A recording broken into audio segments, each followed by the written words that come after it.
Let's learn how to use picks. Okay, so tip 1, buy a sample pack of picks so you can determine which different styles you like, how thin or thick it is, and then the size. Is it big? Is it small?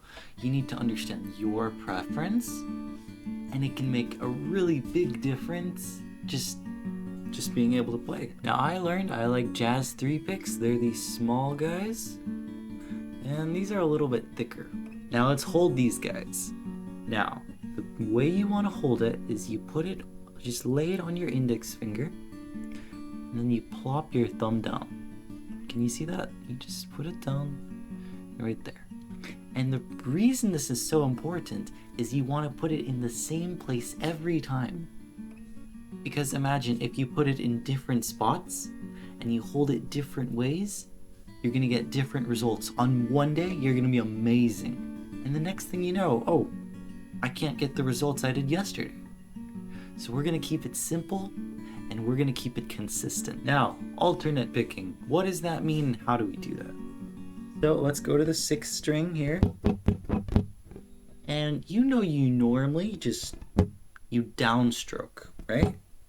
You take your pick and you just throw it down there, right? So alternate picking is once you've done your downstroke, you go up on the other side of the string. So it's like this. You can exaggerate it just to really see the motion, and then you're eventually going to want to clean it up. Now, as you learn about picking, you're going to understand you have to pick and then you have to fret with good timing. So if you're trying to pick fast, you got to get the timing right with each fret. So practice on the low 6th string and just with those fingers, okay? So 1, alternate pick the up, down, up.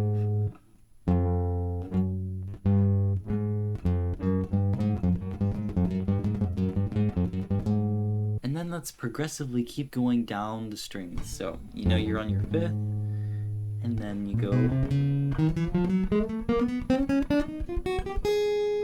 and then you know what's next. You go down.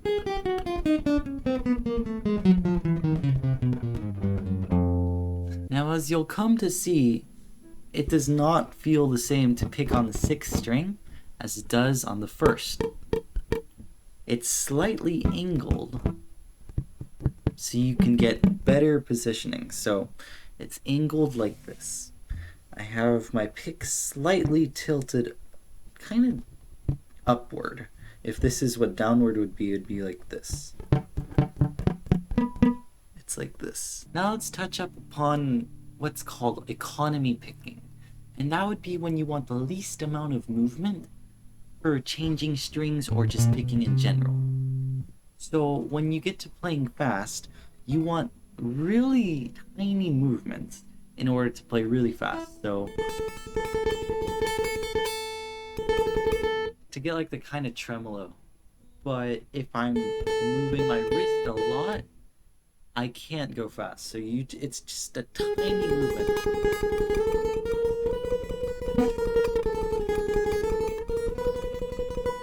An easy practice is just go up the E string.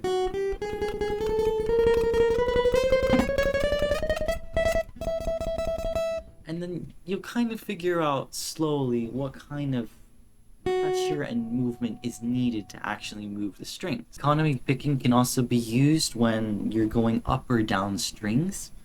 So if you wanted to go down, you could also down pluck again, and down pluck and down pluck. And it's the opposite for going up. So you keep going down, you just keep plucking down.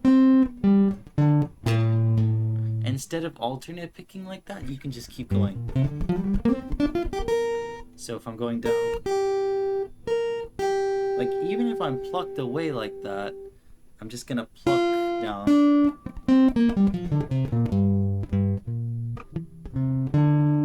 Like I'm going up.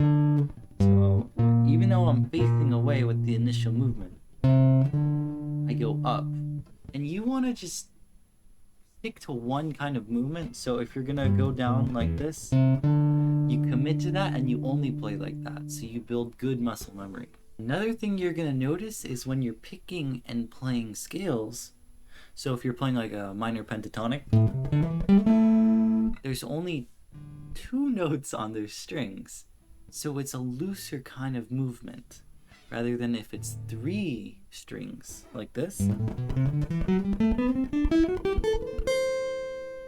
It's a more tight because you have to play 3 rather than just 2.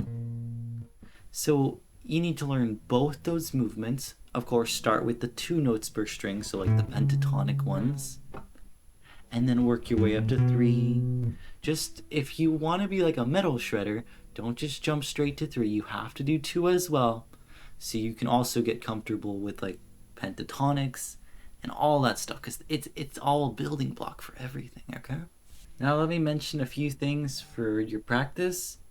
And let's say you're trying to play fast. It's gonna take a long time for you to get comfortable with the timing. So if you're playing, you gotta sync it up with each finger slowly. It takes a while. It took me a few months, to be honest, but it's worth it. And then you'll eventually get more and more muscle memory, and you get more comfortable with just being on the guitar, and it's all good.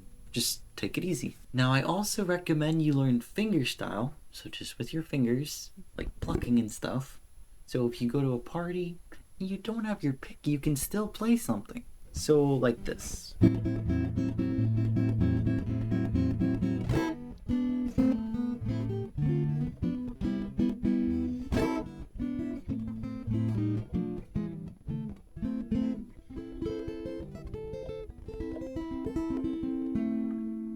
Kind of cool, but kind of hard. And if you learn fingerstyle, it opens you up to the world of hybrid picking. And hybrid picking is you use your pick, but you have your fingers so you can pluck as well.